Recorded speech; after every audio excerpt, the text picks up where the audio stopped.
organization, which is 48 years old, has stood for the stabilization of the neighborhood all those years. I'm the third president of its board, and I find it to be an awesome thing to do. I work for them. I serve from the middle. They say we're going left, we go left. They say we're going right, we go right. It is a group that champions its issues.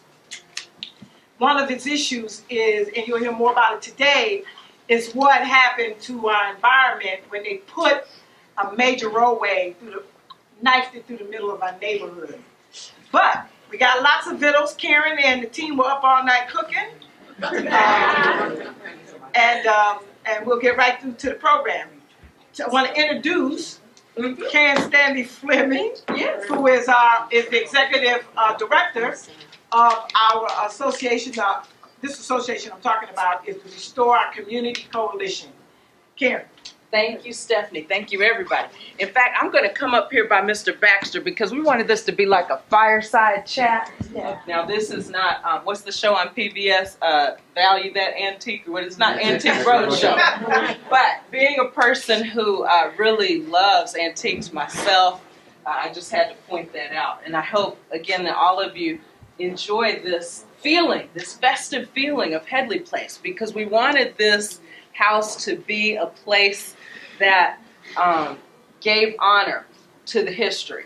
Now, a lot of people drive down this street and they say, well, what's that old stone thing in the middle? It's out of character, right? Mr. Architect, am I right? No, you're our lawyer or architect. They like that word, don't they? Out of character with the neighborhood. They don't want you to build a house that looks so different from everything else. But guess what? This one was here first. And all the others came after this landowner. You know how it is. You have a farm. Farming is going down. The agrarian lifestyle has turned into the industrial lifestyle. And you sell your farm and you make a subdivision. And they did. And it was Hamlin Park. And it was so beautiful because Hamlin Park was on the outside of Humboldt Parkway. And now, even though you're looking at me, look over there at some of those pictures. It was so beautiful as Humboldt Parkway came down to the Science Center is what you see right there. And so anyway, we want this house to be an example of what Buffalo can do in terms of going back to the glory days. So that's what ROCC is all about, Restore Our Community Coalition. And how do you like that name, ROCC? We want to be the rock for this community. And I have to thank the chair, Stephanie Barber Jeter, and the whole steering committee for asking me to be the executive director. We've been together since about May. And so I'd like to, at this time, introduce the members of the steering committee. I already mentioned Mr. Albert Baxter. Mr. Richard Cummings is the president of the Black Chamber of Commerce, and that is one of our very strong partner organizations. Mr. Dave Stieglitz is an architect, and did you say you came here from England? I came here from Switzerland. Came here from Switzerland, even better, because chocolate. But you noticed immediately. And so not having heard the hometown story, not having drunk the Kool-Aid, he immediately identified that Route 33 was a mistake and that it was going to tear the neighborhood. So he has kindly joined this steering committee, and everyone on this steering committee is busy in their own way, from their own perspective and from their own professional abilities, trying to rectify this wrong. So I look around, I see Mr. Donnie Hill. He is also on our steering committee. He has been a new addition in recent months and very helpful because you see his iPad. It's never far away. Donnie captures the memories. And you know our, where is our PR person? Jennifer Parker. Thank you. Jennifer is not only a professional media person, but she is a neighbor right here in Hamlin Park. And she said, we've got to tell the stories. We've got to tell the stories. And that's what we're here to do today. We know that many of you have stories. And once we have a few of the beginnings, did I miss any other? Oh, Richard A. Cummings, excuse me. Richard is the treasurer of the Black Chamber of Commerce and an entrepreneur. The name of your company is ARC? Communications. Communications, absolutely. And thank you, Mr. Cornelius Johnson, our treasurer. And Cornelius is the chair of Citizens Alliance, which is really a grassroots housing development and also neighborhood stabilization organization. So ROCC is truly a coalition. It's an organization of organizations. Everyone on the steering committee is a leader in their own right. They're representing all the memberships of their own organizations. And then we have the next generation coming up, and he's smiling, Mr. Bradley Bethel. Brad is a recent graduate of the University of Buffalo Planning Department, but also the Rochester Institute of Technology Design Institute. And Brad has helped us with much of our imaging, and some of the things that you see are some of Brad's work. And then we just got so many people on the team. We also have standing here Sabina.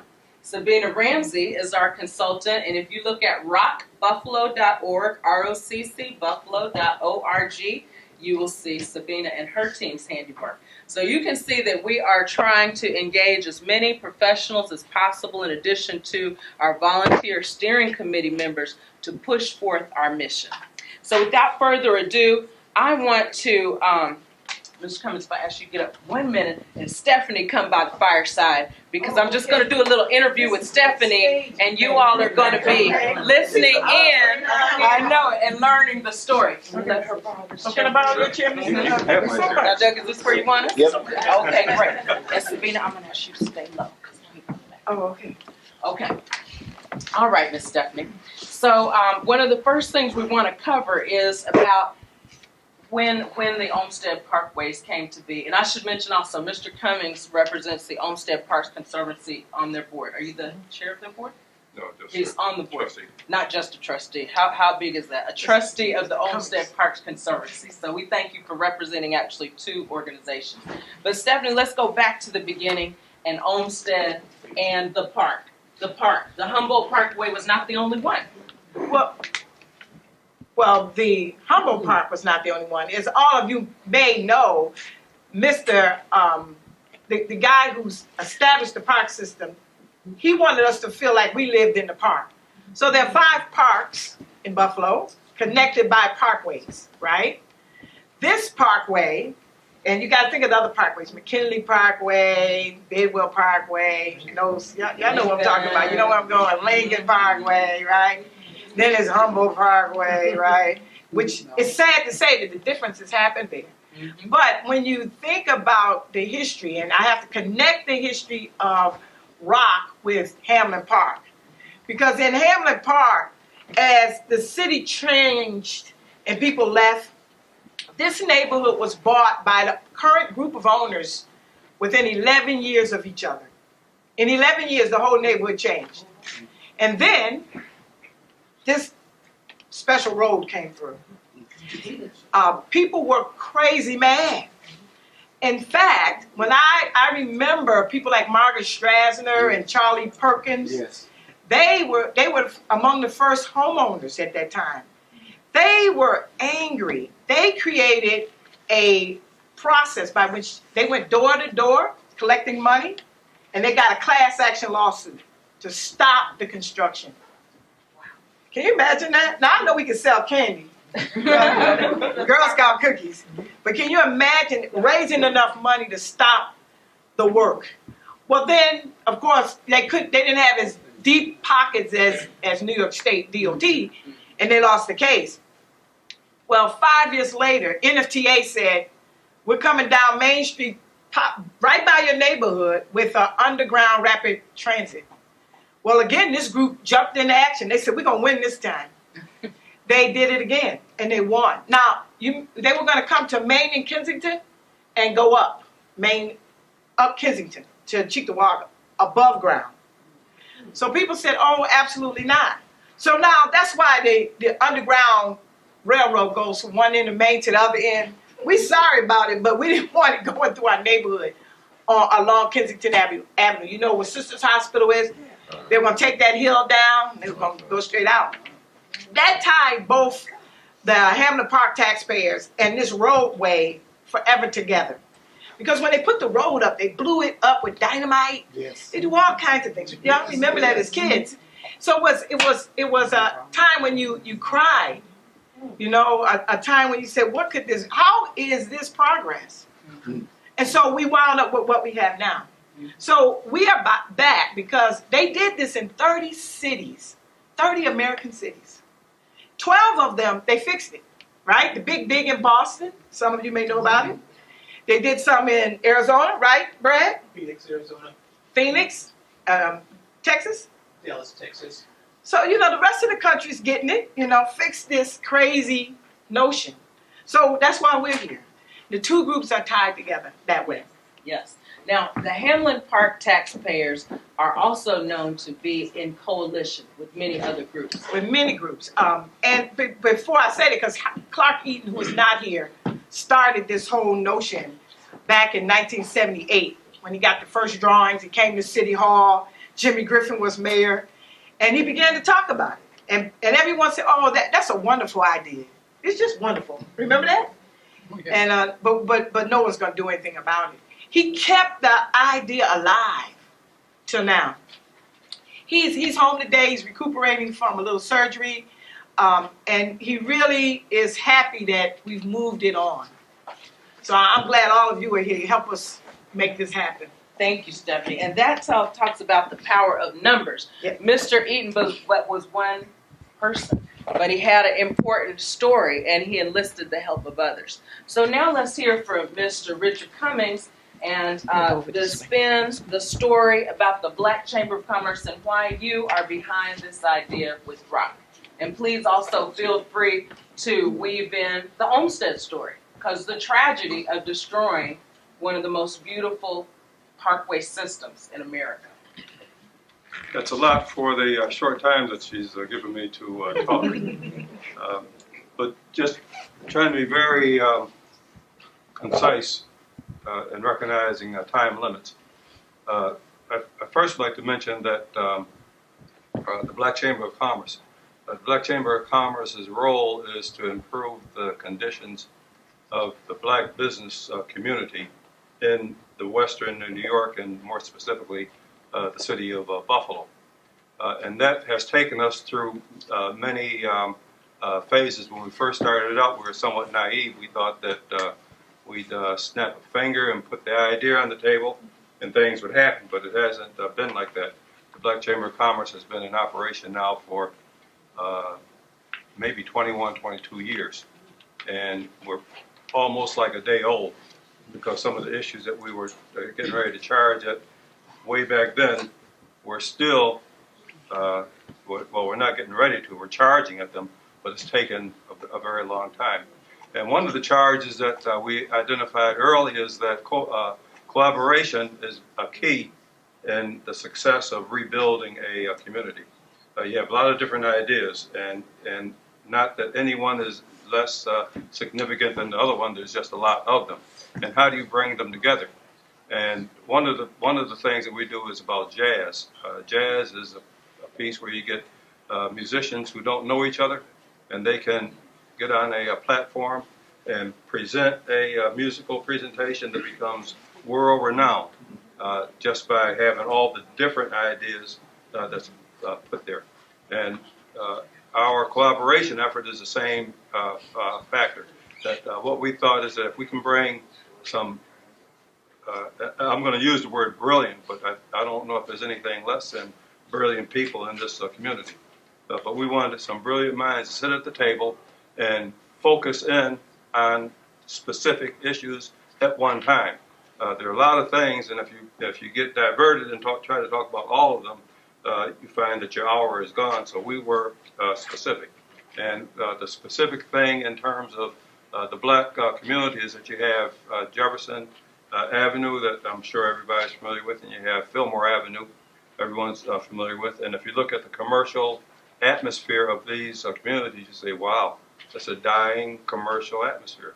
I'd rather go out to suburbia and buy whatever. I'd rather drive an additional 5 miles to get what I want, because it's too difficult to find it here in the community. And surprisingly enough, at the time that they cut down the first tree is when businesses started moving out of Buffalo. If you looked at the business community in those places that I mentioned, you'd see a different image then than you see now.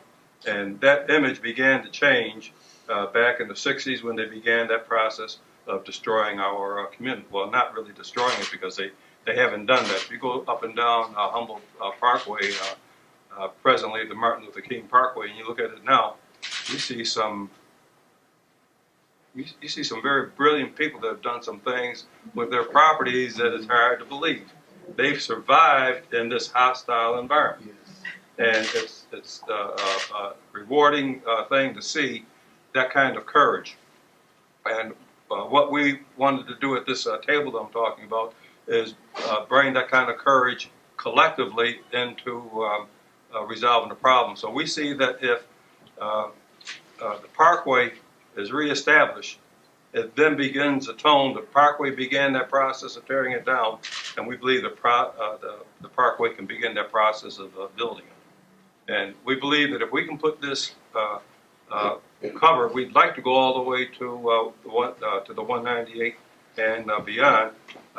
But as a first phase, if we can begin this process of restoring from Ferry Street to Best Street to the Museum of Science, if we can put trees on top of that land, we don't want to disrupt the traffic. You know, we want suburbia to still come in and grab their money and leave. We don't have a lot of problem with that. But what we want to see is that it doesn't disrupt our life and our community as much as it has. For example, trees is God's way of giving us breathing space. You know, the imperfections that come into our air, the trees filter it out. So we want to see that system put back into our community. And it's not original as was suggested that 20 years ago. In fact, we have a friend of Clark Eaton who is an architect, and they're close to the same. Vintage? I don't want to say that, but they've known each other for quite a while.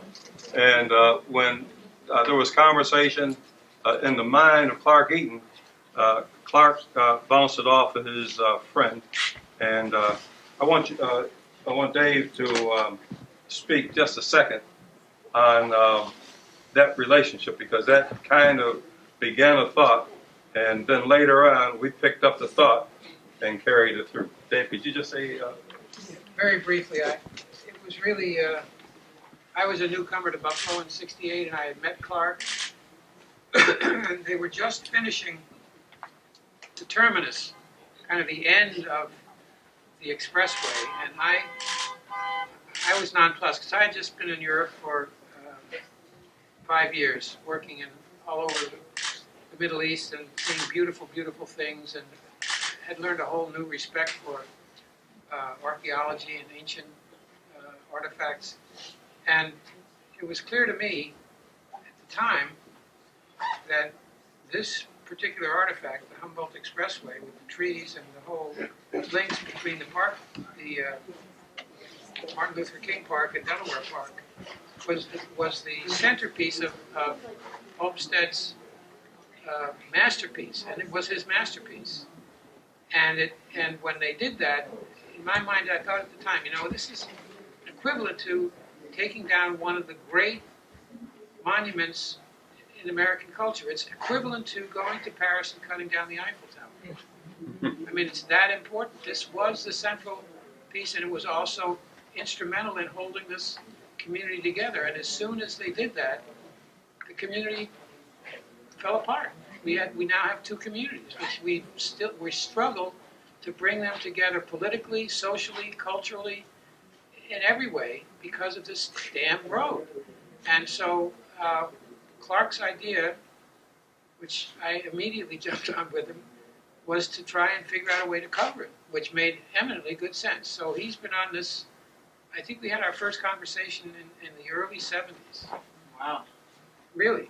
I mean, that was I had met Clark at City Hall because he was working, I don't know who he was working with. But He was Public Works. Right, Public Works, right. And I was doing work with Public Works. So we talked about this many times, and we swore to each other. Somehow Clark we'll get this done. And so it sort of languished for a long time, and then it's come back, and now we have ROCC.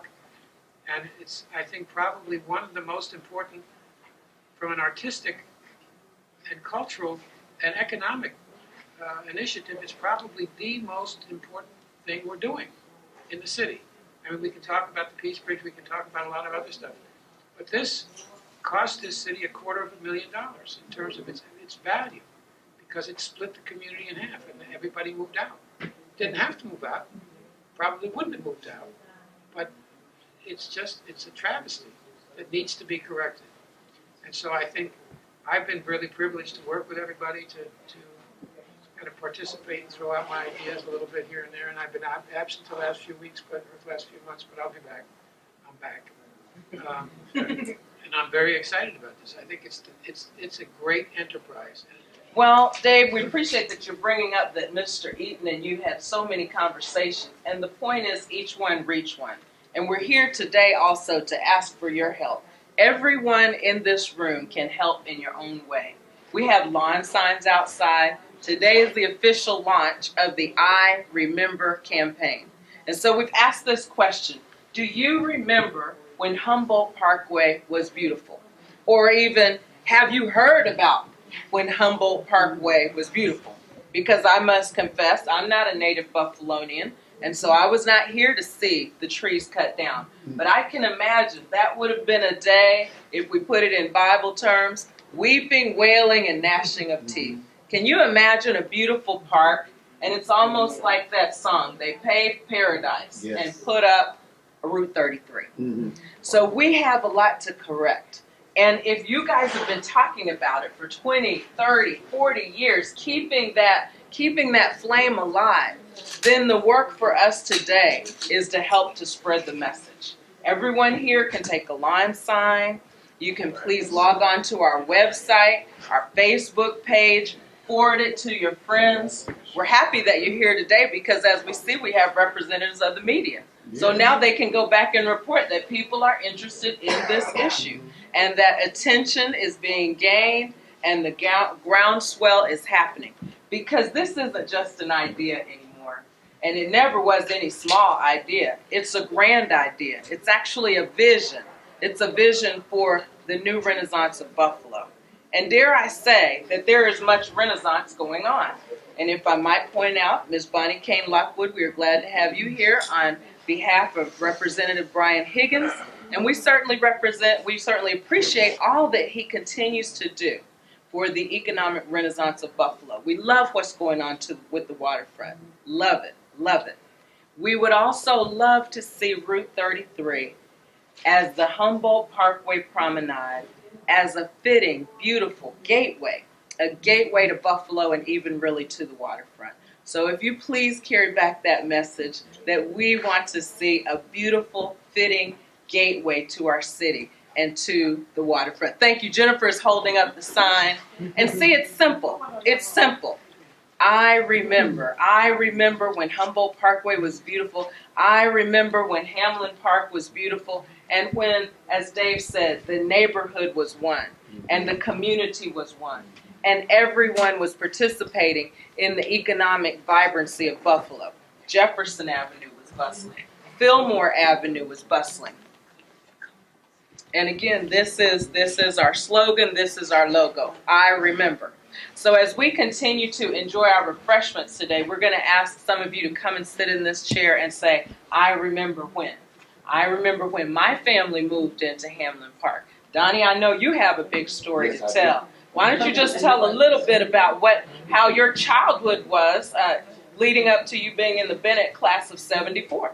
64. Uh-oh, I gave you a few. Okay, but you look like... In 1956, my parents bought our home on Humboldt Parkway. We were the third black family on the block. And I had a paper route with the Buffalo Evening News. And my route consisted from my house down to Oak Grove, across Oak Grove to the eastern side, and 364 down to Delavan at 486, where our president of the National NAACP, Frank Messiah lived. I was his paper boy for that time. And I remember going, after graduating from St. Vincent de Paul School, going to Benton High School, the transformation that our neighborhood took. If you can imagine walking in the wintertime along Humboldt Parkway down to Main Street after heavy snowfall, and can you imagine an Ansel Adams photo with the snow? It was like walking through paradise. It was heaven. So it's like a postcard. Yes, it was unbelievable. And when the truck came through, we cut down the trees in 1962, 63. The median that we had, let's select over at Chapin and Bidwell. It was devastating because my neighborhood changed. As I said, from 56, I was the third black family on the block. By the time I graduated from Bennett High School in 1964, it had gone from Doctor's Row to my neighbor, Mr. and Mrs. Wolf, being the only white family on our block between Oak Grove and Delavan. All the houses across the street on the eastern side have been torn down to make way for the Parkway. I remember the building, the crane not being able to knock down one of the houses because it was built so strong. They had to come the next day to knock it down. It was just a wonderful time, and I was so sorry that the plan went through. It was started in 1946 by Robert Moses, and our neighborhood changed. So I held on. We held on. I still have the house, the family house today. Still trying to hold on. I'm going to stay holding on until I die, because I feel committed to this neighborhood. It was a wonderful investment for our family, for the community, and it was so prestigious for us to be a part of the Hamlin Park community. My mother was able to work with some of the people that began the association that Stephanie mentioned earlier, that preceded the Hamlin Park organization in 1966. So they were responsible for having the zoning changed in 1960. Because if you live north of Delavan, you were able to go to Bennett High School or Lafayette. South of Delavan, you were confined to either East High School or perhaps Lafayette. Okay. So when we were allowed to go down and mingle with the people on the Temple on the Hill, as we call it, because it was predominantly Jewish and Italian and North Buffalo people, we went down with the conviction that we were just as smart as, just as intelligent as, just as good as, with the same values as you do. So, yes, we will not bring your scores down. We will help to bring them up and provide diversity at the same time. So that's all I want to say. But it was a wonderful, wonderful experience. Yes. Living here. Yes. And you grew up the third black family on in the the block. neighborhood. Okay. Yes. On the block. Yeah. Were you welcomed when you first came in? How was it when you first came? You can tell us. Can I just stick this on you? And the Yes. channel's got it. Okay. Thank you. Let me say this. My neighbor was Edward McDonald. Mm-hmm. He owned a hardware store downtown. Mr. McDonald would have the columns for his porch imported from St. Louis. His daughter married one of the Curtises, that owned the Curtis, right? And they always had a summer home up in, we never used to. Well. Then you moved in. Yeah, we moved in. Yes. These people are from Lackawanna. They have 6 children. They're going to destroy the neighborhood. No. And over the period of time from 1956 to 1964, by the time I graduated from high school, Mr. McDonald, we were very good friends. He was selling his house. I got the foot when you sit off the carriage, the footrest. He gave it to us, and luckily I was going to Pratt Institute for fashion design and illustration. So he sold the new sewing machine to my mother so she could give it to me so I could take it to college. Oh, so it was again a transformation where We were first at, oh my God, these people. To, we're so glad you were our neighbors after years, because we came in with the attitude, no, we're not going to destroy here. My children know where play in their own yard. We don't. Well, see, back then you didn't sit on the front porch. You sit in the back, and you were respectful. You just didn't. You just didn't do certain things. You understand what I'm saying? We had certain standards, just as they did, and they had to learn that we were just as good as you are. We had the same standards. We may not have a summer home, but we do travel. And you're gonna respect the one that you do have. Thank you. So now we have gathered lots of support from people along the express with Route 33, which is Humboldt Parkway, and the neighborhood. From people across the region who say this is a vital spine of traffic. So we have no fight with that. We want to keep traffic flowing. We believe that should happen. We want to restore the community, meaning that you should be able to walk from Inner Park down Brunswick without going around. You should be able, because if you look at the expressway community, we call it sometimes, one side has no investment. You know the part I'm talking about? Yes. Where the houses are leaning, many of them have been lost. Then the other side, barely holding on. We believe connecting the two helps to restore the neighborhood. It opens up, we believe, a really strong roadway to the medical corridor. We believe that we can open up the corridor to downtown Buffalo, where you know lots of investment is going on. So this is what we've said to folks. Help us out. Help us out. A couple things you can do. When you go home, talk to your family. Say, hey, we're going to build a road. We're going to restore a park.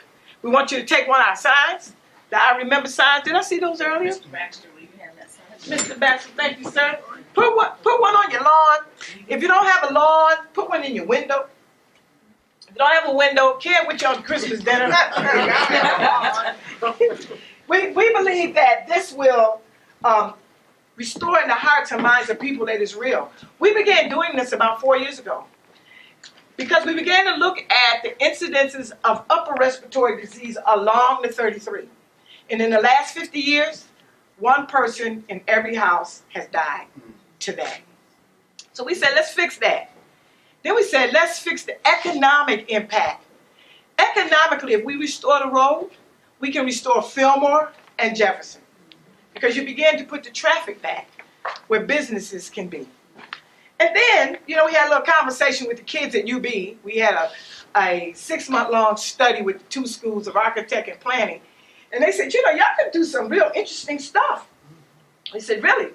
Well, we knew it, but you know, it's great when you have people who research tell you stuff, right? It's just like, it's just gravy. They said, look, if you restore the park, right? If you put that park back, the potential economic impact, what's the number, Karen? Over $1 billion. Because the first thing is construction jobs. It's estimated that almost 1,000 construction jobs would be created through this $560 million project to cover Route 33, again, from Ferry Street to Best Street. And so in addition to the construction jobs, and of course the people who are making money are going to spend their money in the community, then you have the fact that the property values are going to appreciate. It is a known fact that homes along parkways are worth more money than homes that are simply tucked in the inner city. And so with the property value appreciation, now you're talking about wealth creation.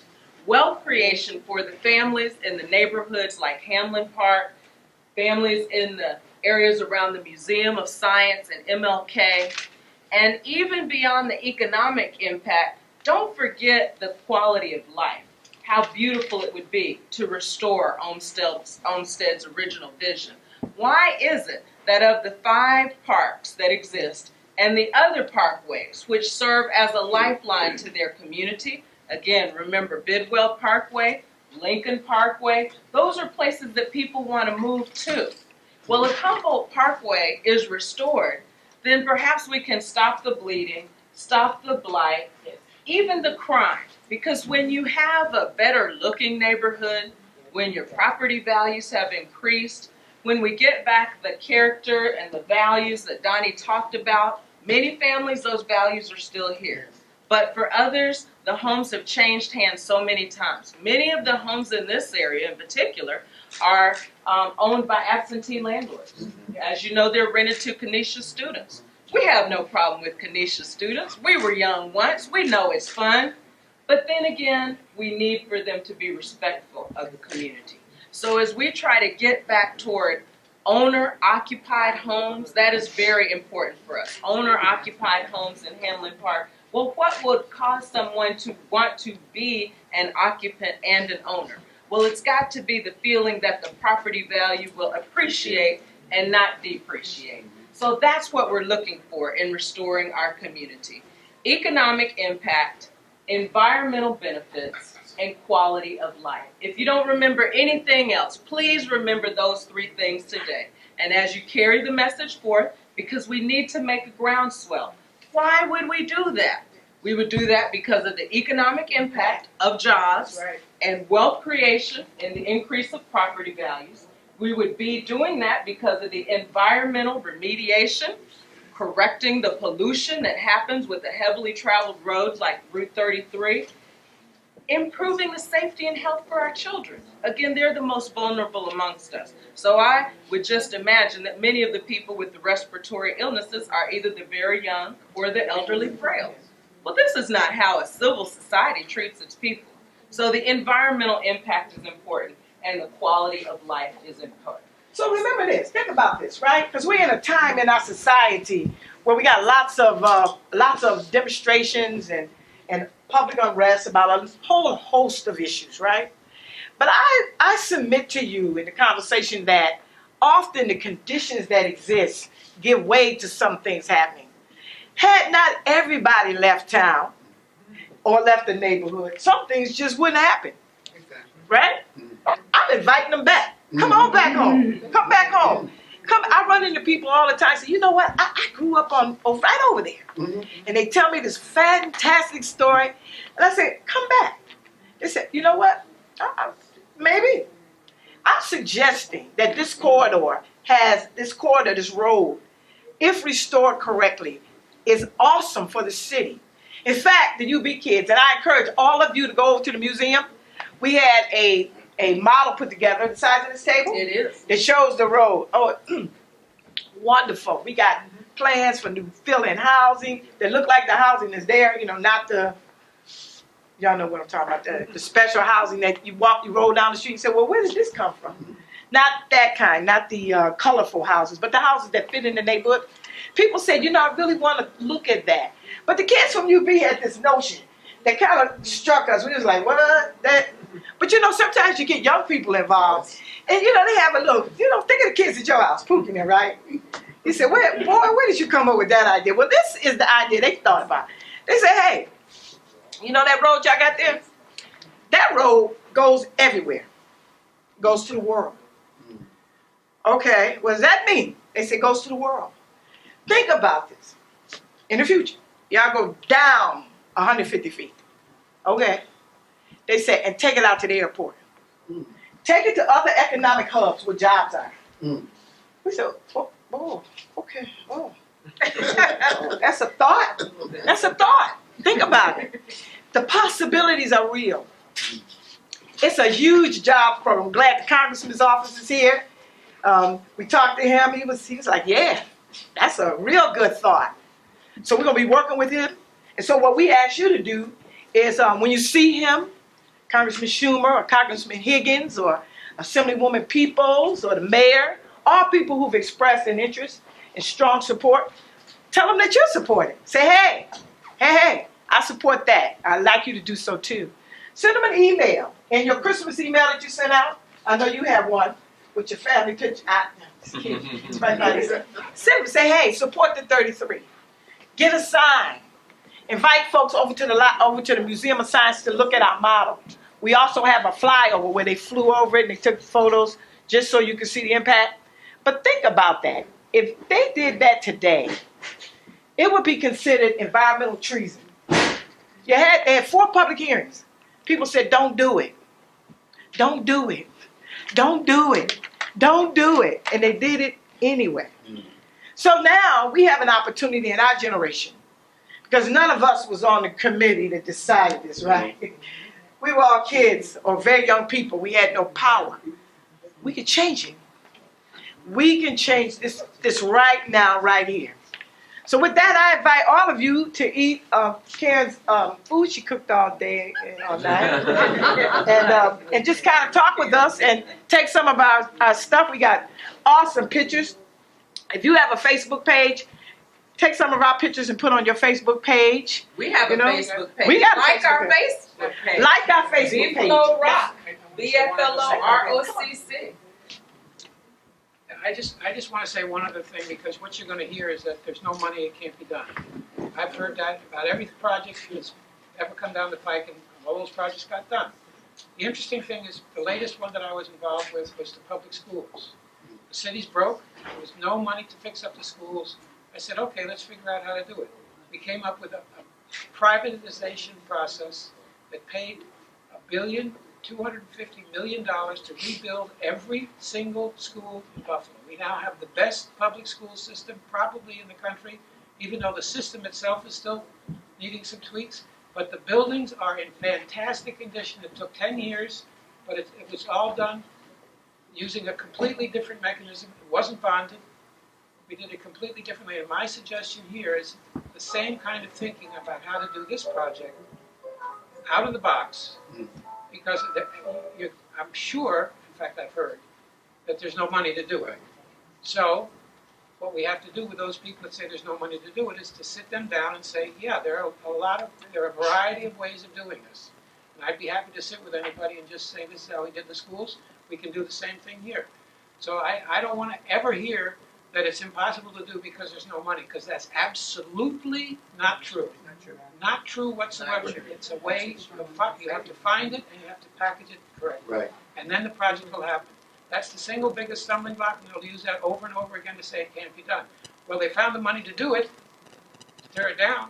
We can certainly figure out a way to find it to put it back. And I have several ideas about that, which I won't talk about now. But in any case, there are ways to do this.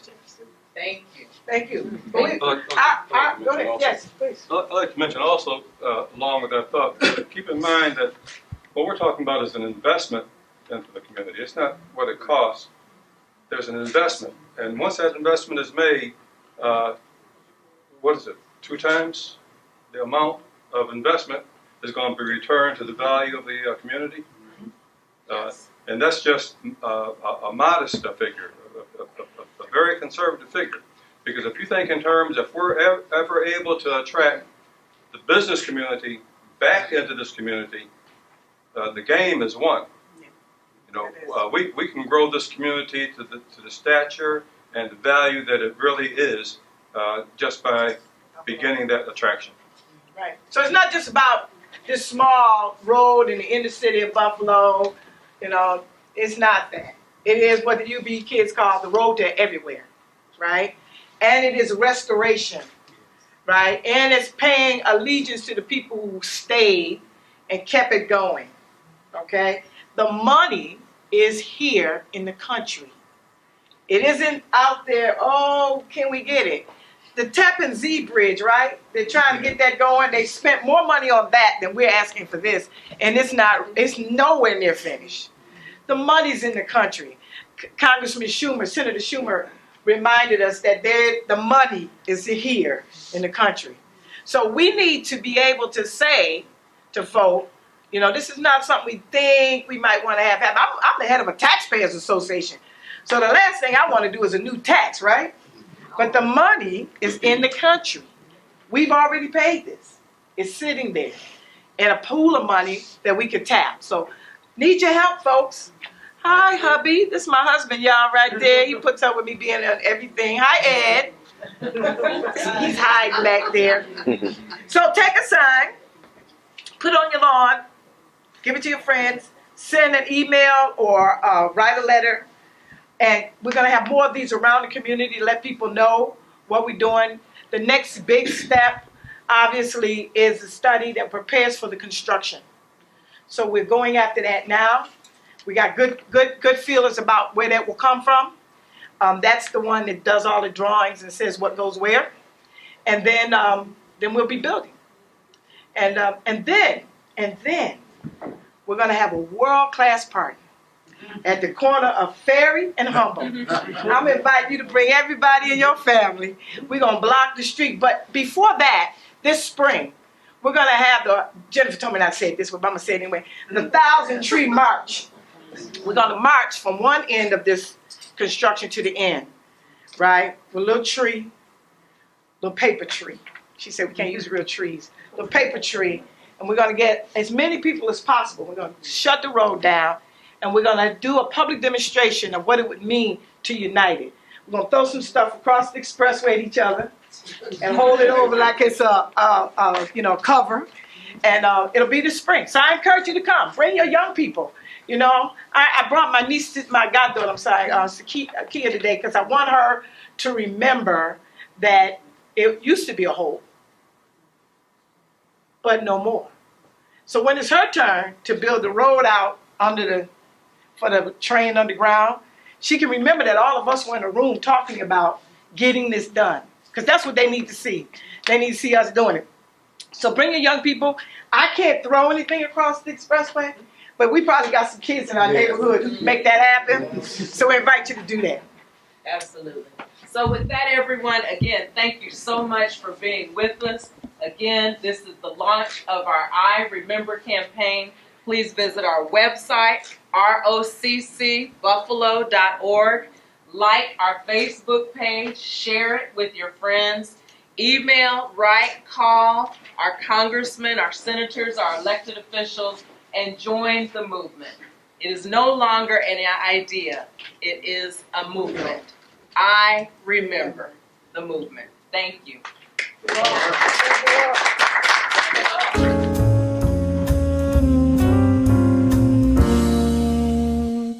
My name is Albert J. Baxter Jr. I lived on Utica, and I also lived in Humboldt at one time. I played on Humboldt Park near East Ferry. Humboldt Park, or Martin Luther King Park, we did ice skating, okay, in the winter, okay. We also,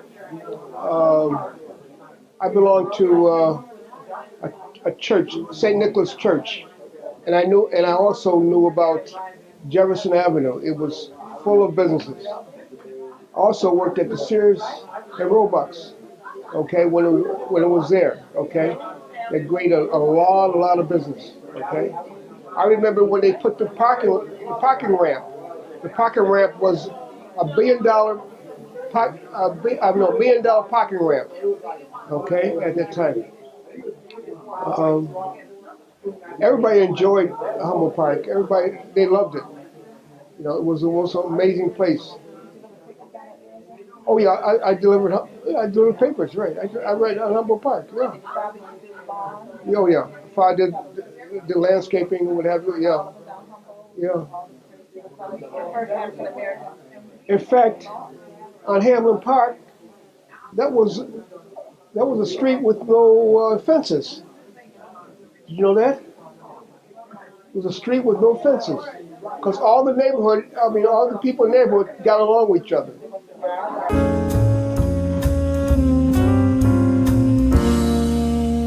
Hi, my name is Patricia Baxter, and when I was young, lived down what they call downtown area.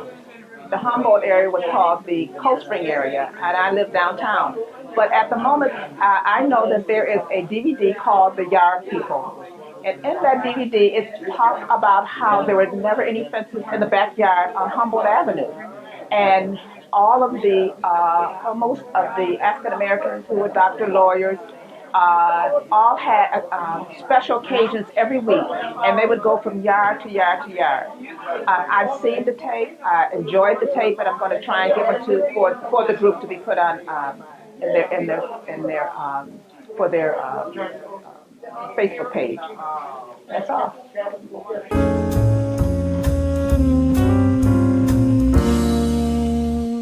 Yes, I'm Edna Gales Key, and I am a teacher, and I lived in the Hamlin Park District for many years. At one point, I was at 110 Timon with my family, and most of my sisters and brothers went to East High School. We would take a walk through the park, Martin Luther King's Park.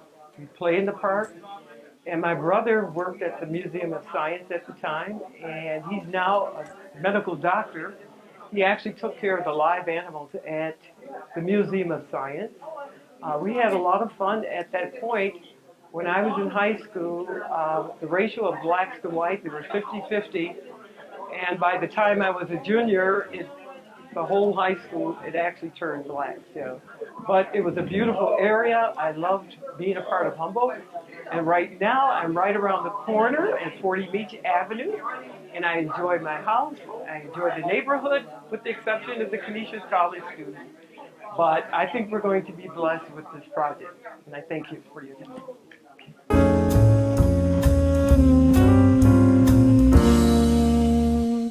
Hi, I'm Dave Stieglitz. I'm an archaeologist and an architect. I moved to Buffalo from Switzerland back in 1968, and I, among other things, had early conversations with my friend Clark Eaton about what they were doing to the Humboldt Parkway and replacing it with a thruway extension, and I was appalled. And Clark and I both reminisced about travesties that have occurred in urban places, and this was one of the worst we'd ever seen. And we swore to each other we would try and do something about it to stop it or get it fixed. And it's now almost 50 years later, and we're still trying to do that. I liken the problem to we have in Buffalo a phenomenal Olmsted Park system and parkway system, and the Humboldt Parkway was probably the crown jewel of that system, which is one of the great systems in the world. And when they dug it up and put in the expressway, the Kensington Expressway, I liken that to going into Paris and cutting down the Eiffel Tower, because it's as consequential, even though people may not realize it. If you cut down the Eiffel Tower, you're changing the entire image of Paris. And if you build this expressway, you're changing the entire culture, the entire economy, the entire social fabric of the city of Buffalo. Even though nobody wanted to believe that, it did exactly that, and we're paying a terrible price for that. My hope now is that we can restore this by covering over the Kensington, leaving the traffic pretty much the way it is, but also putting back the beautiful, beautiful link between the Delaware Park and Martin Luther King Park, and having a first-rate transportation and a first-rate park system. That would be my prayer and my hope. The only other point I want to make is that there are many ways to finance things, and I don't want to hear, and I've heard, but I don't want to hear anymore, that it's very difficult, if not impossible, to find the money to do this. The money is there. And they said the same thing about the Buffalo Public Schools. We designed the system to finance the public schools without using the city's money. And we have now the best new redeveloped school system probably in the country. I think we can do exactly that here, and they're models for it. So without any other comment, I think this is a doable project. It's an essential project to restore the heart of Buffalo and to restore one of the great artifacts in the entire world.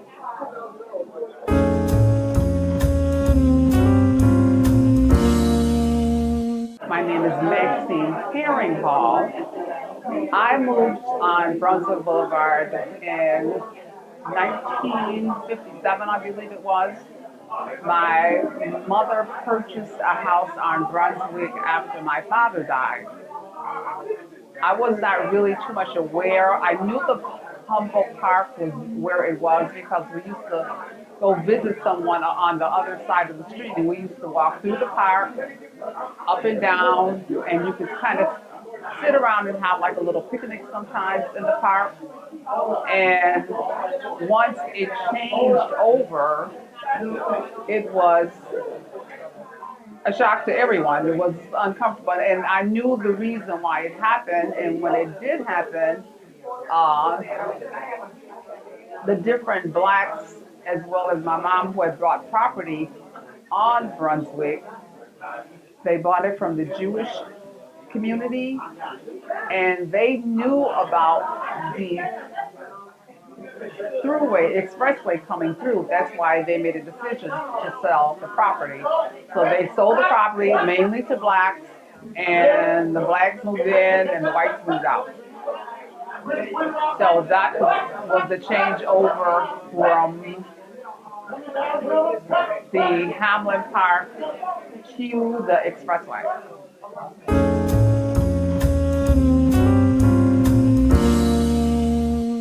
Melvin Parker, and I remember living 3 houses away from Humboldt Parkway as I went to school in '93. The Parkway was like my private playground. I also remember years later growing up, meeting kids from Goulding, Butler, and Brunswick to have street-side football games in Martin Luther King, what is now Martin Luther King Park. It was a great experience. It brought neighborhoods together from different streets. That parkway was the meeting place and the game place for many of us.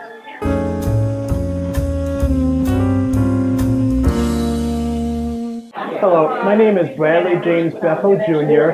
I grew up in the East Utica area near the Hamlin Park neighborhood, and I'm a proud member of the Restore Our Community Coalition. But I did a video about Humboldt Parkway back in 2012 that explains the general history of the boulevard and why it was destroyed and why it's important to return it. And I used several case studies from different cities about how they were able to accomplish similar problems in their neighborhoods and why it can be done here in Buffalo, New York.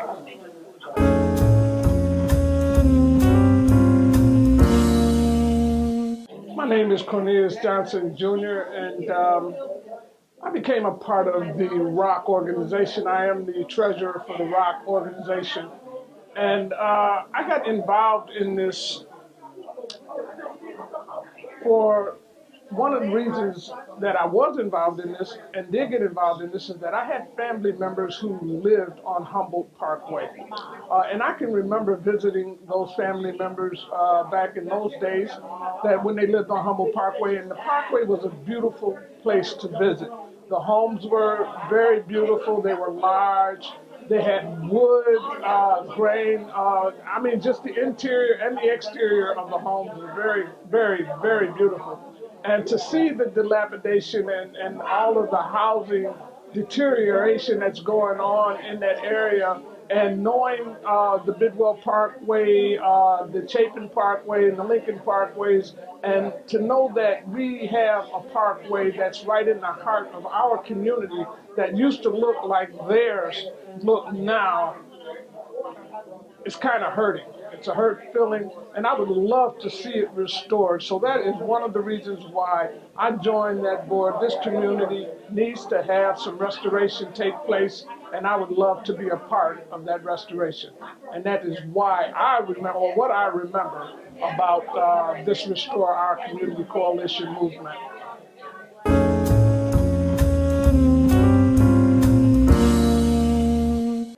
My name is Ina Johnson, and I guess I go way back. I understand that my grandparents owned a home at 170 Hetley Place, and I was 3 years old when my mother and father lived upstairs at 170 Hetley Place. And then we moved out of the community, and I returned to the community, on Goulding Avenue, where Humboldt Parkway was still Humboldt Parkway. And as a kid, I would cross over off of Goulding, right across the parkway to 704 Humboldt, where my aunt owned a home there.